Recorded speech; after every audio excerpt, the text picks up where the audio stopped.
fresh enthusiasm, the rejuvenated Golden Gopher football program gave its faithful followers every reason to be bullish on Minnesota.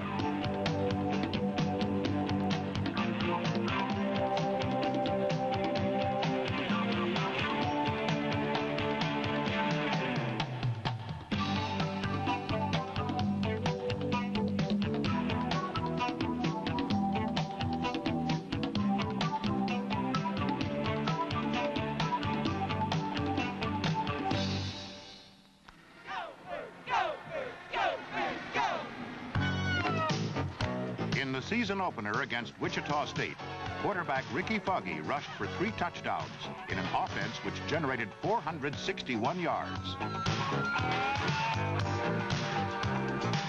My only regret about coming to Minnesota is that I wish I were just a freshman rather than a senior.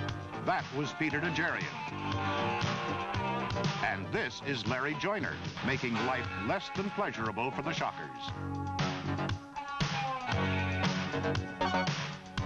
Sophomore running back Gary Couch provided the dramatics on the Gophers' final flourish, which found Minnesota rallying to win 28-14.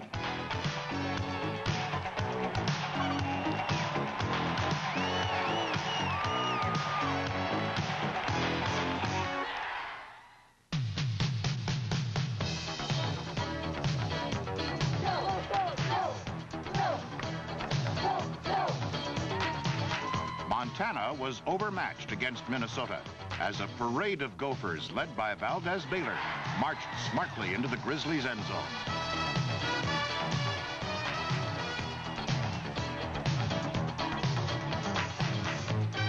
The longest play of the night featured Foggy teaming with Mel Anderson on a 75-yard strike. From the outset, it became obvious that this game would test the durability of the cheerleaders. For the second consecutive game, Foggy tallied 3 touchdowns, and the Gopher point production proved overpowering. Warren Berry brought the Minnesota total to 62 points, the most scored by a Big Ten team in 1985.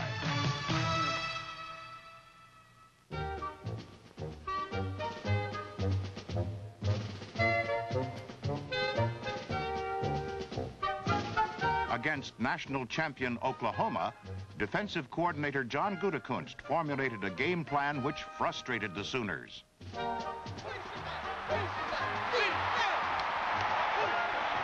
An aggressive group of gang-tackling Gophers limited the high-powered Oklahoma offense to its lowest scoring output of the year.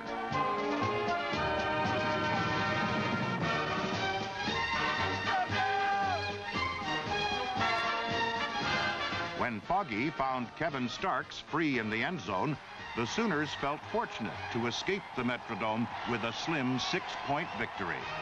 The Gophers lost to the #1 team in the nation, but their spirit was reflected in the comments of Kevin Starks. My only regret about being a senior and leaving the University of Minnesota this year is that I truly believe that the Gophers will win a national championship within the next 2 years.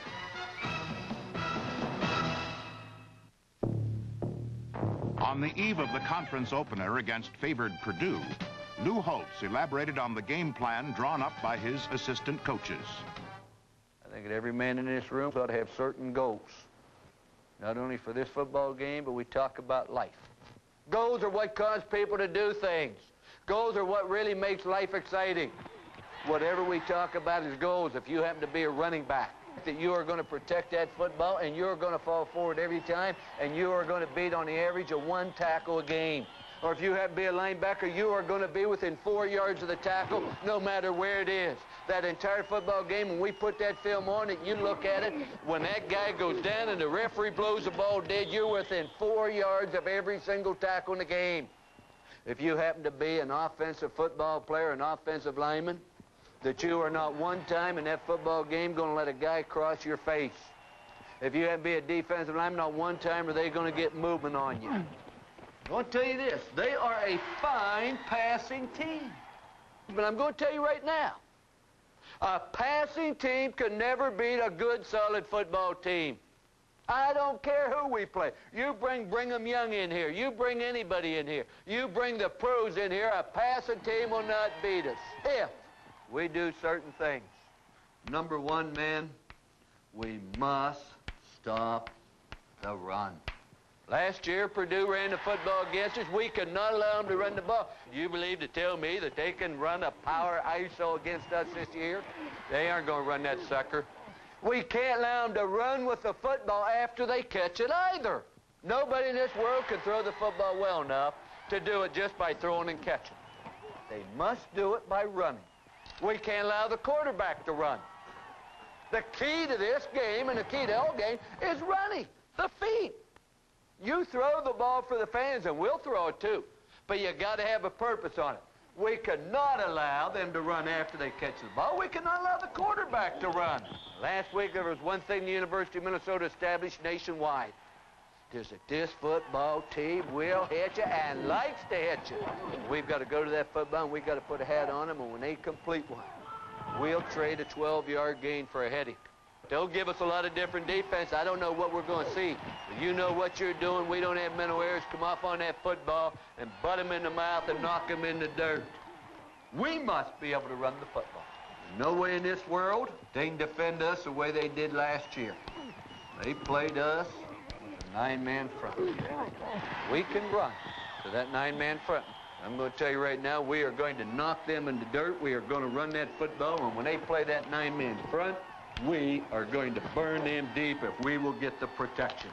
I personally don't believe that Purdue should be able to stop us one single time. If we execute on the option, and we're going to run predominantly 32 and 36, but our fullbacks must be established today. When we go out there and play Purdue tomorrow, our fullbacks got to become a battering ram. You're going to be 2 inches shorter, Kevin Wilson, when the ball game's over. Dave Puck, you may be under 6 feet. And up front, we got to establish a tough, hard-nosed, knock them in the dirt, go north and south. And there are going to be times where you get knocked down, you're going to have a headache, but you get up and you continue forward. You have those goals that, by gosh, we are going to rush for 300 yards. And it starts with the fullback. You can make all conference, you can win this award, that award, but those fade. The team goal, the love, the care, and the feeling, the cooperation, the togetherness, man, it's a feeling. You can sense it. And when you get it, you get the winning edge. You get that feeling of people being together, you say, hey, he may be better than me, but I want to tell you what, they aren't better than our team. Where you come together. You're just like that, and there's a feeling and a love and a hugging. Is there enough love on this football team that we care enough about our teammates that we're going to subjugate our own welfare for the welfare of this football team? Is there enough belief on this football team in one another to understand that the greatest thrill in this world comes from helping other people, helping teammates, and that the one thrill that lasts a lifetime are team goals. You tried for 60 minutes, that togetherness and the love and the forgiveness. I'm going to tell you what, man, it's the greatest thrill, it's the greatest experience in the world, and you can just sense it. It's coming, and it will come at Minnesota. Success did come in the form of a magnificent 45-15 Minnesota victory.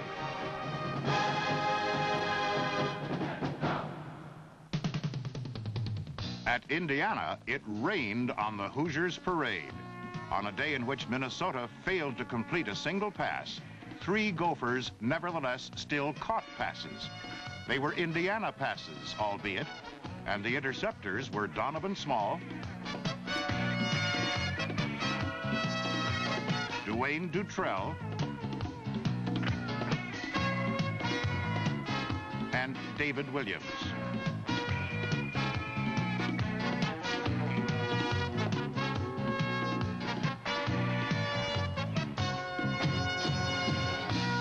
Offensively, tailback Valdez Baylor picked this day to savor the finest performance in his 4-year Gopher career. Baylor carried the ball 20 times, gained 141 yards, scored 1 touchdown, and paced Minnesota to a comfortable conquest.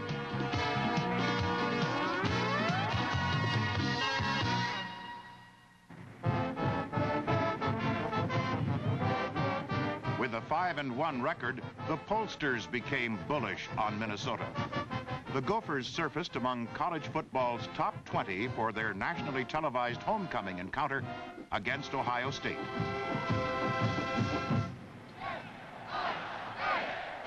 The early action was dominated by the underdog Gophers. They parlayed the option running of Ricky Foggy and the field goal kicking of Chip Lohmiller to score on their first 2 possessions while forging a surprising 6-0 advantage. Come on, don't get a penalty, don't get a penalty, don't get a penalty. Watch the ball, get up on the snap. Come on, defense, arch your back, guys, arch your back. Defensively, Minnesota's mission was to contain Keith Byers, and the Gophers hounded him like teenagers in pursuit of a rock star. Nigerian, Thompson, Holmes, Dutrell, Joyner, and Williams all got a piece of the Buckeye fullback, who was eventually forced out of the game. Great job, dude. It's a way to hold up. I think 36. I think 36 to the trail be a play. Trailing 10-6, offensive coordinator Larry Beckish found a soft spot in the Bucs' defense, which was exploited by a screen pass from Foggy to David Puck. I think the 5, both sides, Pete. I think the 5 technique is working up the field a little bit, Pete. I don't think he's slam closing. I mean, just... Because the linebackers are running. He's got to get a touchdown. With time expiring in the half, Foggy improvised his way into the end zone to recapture the lead for Minnesota.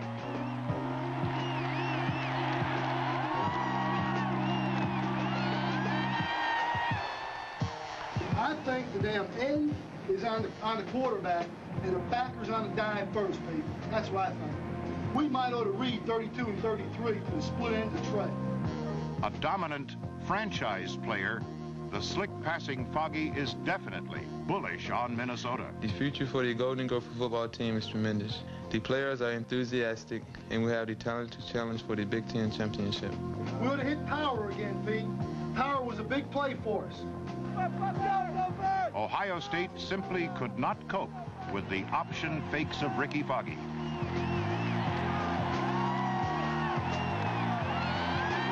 The homecoming crowd rejoiced in a 9-point margin, while Buckeye supporters pondered the possibility of an upset. State rallied, but faced 4th and goal at the Minnesota 1. Gutekunst dictated a safety blitz by Donovan Small. It came within a whisker of working, but the Buckeyes, who beat Brigham Young in the Citrus Bowl, grabbed the lead. Unbelievable. What a shame. Oh, my God. Oh, awful. Unbelievable. The intrepid Gophers surged to the Ohio State 16, where Foggy, on 3rd and 5, gained 4 yards, but pulled a muscle and was forced out of action.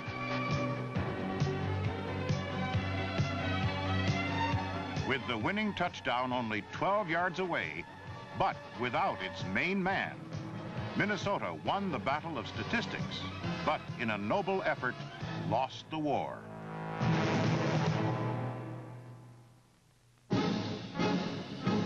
Michigan State, one of 6 Big Ten teams to earn a bowl bid, prospered on the running of number 34, All-American Lorenzo White. And the Gophers were not immune to the heroics of the nation's top rusher. White finished 4th in the voting for the Heisman Trophy. On this day, he became acquainted with Minnesota's Mark Dusbabik. Dusbabik, number 59, made 10 unassisted tackles. By game's end, Mark was on a first-name basis with Lorenzo White. Aided by turnovers, the Spartans scored 31 first-half points, but 0 thereafter. When freshman Alan Holt settled in at quarterback, he performed admirably on his first start. Holt rushed for 76 yards and scored 2 touchdowns. Allen sparked a second-half comeback with passes to Andy Hare and a scoring shot to Kevin Starks. Minnesota actually outgained Michigan State, and by game's end, the Gophers were the stronger team. Wisconsin helped attract a record crowd to the Metrodome, where Gopher fans explained why they were bullish on Minnesota. This is just like the good old days. Bernie Bierman would love it. This is a real turnaround situation. In 2 years, we've gone from a laughing stock to a genuine blue chip stock. Mae West said it best with her classic comment, I've been rich and I've been poor, but believe me, rich is better. The Minnesota staff has demonstrated that it's still possible to win without cheating. We don't expect to go undefeated, but we want to be competitive. A bowl game? That'd be a bonus! Yay! Woo! Wisconsin silenced the hometown partisans by capturing an early edge to the utter delight of the bellicose Badger boosters.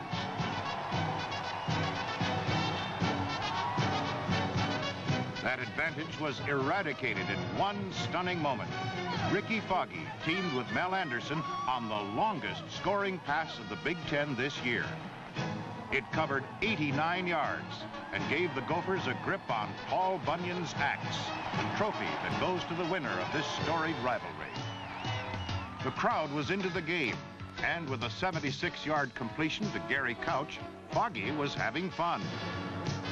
The best thing is on game night, and when you're playing against a big team like Oklahoma, Ohio State is sold out. And I think that's the best thing for me is playing in front of 65,000 people. Baylor scored on a picture play, and the Gophers put two hands on the axe.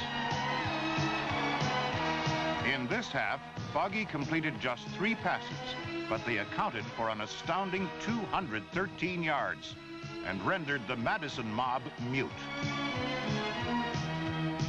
Superb blocks by John Lilleberg and Ray Hitchcock cleared a path for David Puck. A pre-med major, Puck won recognition as a member of the Big Ten All-Academic team. This was a moment to relish for seniors Lilleberg and Puck, both 4-letter winners in football. The defense preserved the conquest. Doug Mueller, a sophomore nose guard, led an assault on the Badgers' Mike Howard. The harried Howard was also victimized by Anthony Burke and by Sir Thrash-A-Lot, Larry Joyner. Our motto on defense is 3 and out, and Sir Thrash-A-Lot's going to see that's going to happen all the time. Honed by the defense, Paul Bunyan's axe would remain in Minnesota.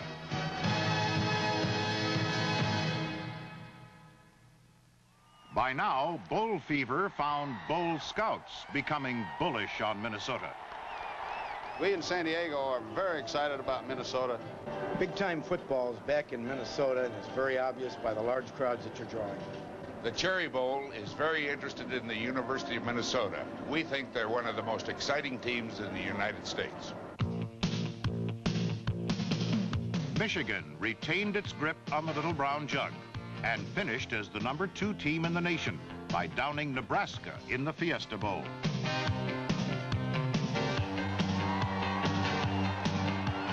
Valdez Baylor deposited the ball in the Wolverine end zone, but the Gophers were denied a touchdown by the Zebras, and momentum evaporated. To its credit, Minnesota refused to quit. This was their final home game and last shot at Michigan for seniors such as Kevin Starks. And the Gophers' most competitive player, the versatile Andy Hare. Minnesota has been a great place to get an education and play football. My 4 years here have been a tremendous learning experience. A chilly reception greeted the Gophers at Iowa City. The Hawkeyes received stellar performances from their All-American quarterback Chuck Long, the Heisman runner-up, and Ronnie Harmon, an All-Big Ten running back, to capture their first undisputed conference crown. Alan Holt solved the riddle of the Iowa defense with a touchdown tossed to Rocky Gaylord. The Hawkeyes were off to Pasadena, where as favorites, they laid an egg in the Rose Bowl. Minnesota, with 4 of its 5 losses administered by top 10 teams, welcomed a bid from the Independence Bowl in Shreveport, Louisiana. During this interlude, Lou Holtz packed his bag of tricks and departed for Notre Dame. As his successor, the Gophers chose as head coach their defensive coordinator, John Gutekunst. Lou Holtz regenerated the enthusiasm. Our staff has built a solid foundation. Winning tradition has been reestablished. Success in football is not the result of a singular effort. Victory and championships are born in teamwork. Our team is ready. Our direction is clear. We're taking aim on the Big Ten championship. The battle at hand was the 10th Independence Bowl, where the Gophers were underdogs to Clemson. For a team which was 1-10 just 2 years ago, this was a quantum leap forward and represented a new commitment to success by the entire state of Minnesota. There were outstanding performances in the first half. The running game showcased freshman tailback Ed Penn.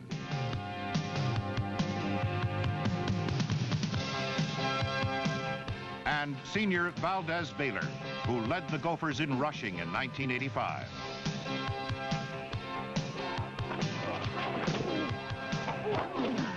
Defensively, Gooty's Beauties featured freshman strong safety Steve Franklin. Minnesota's most valuable defender, Peter Nigerian, all Big Ten linebacker. Tackle Steve Thompson.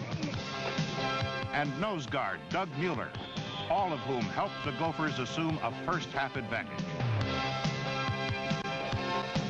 Clemson, with some razzle-dazzle play, rallied to capture the lead late in the third quarter.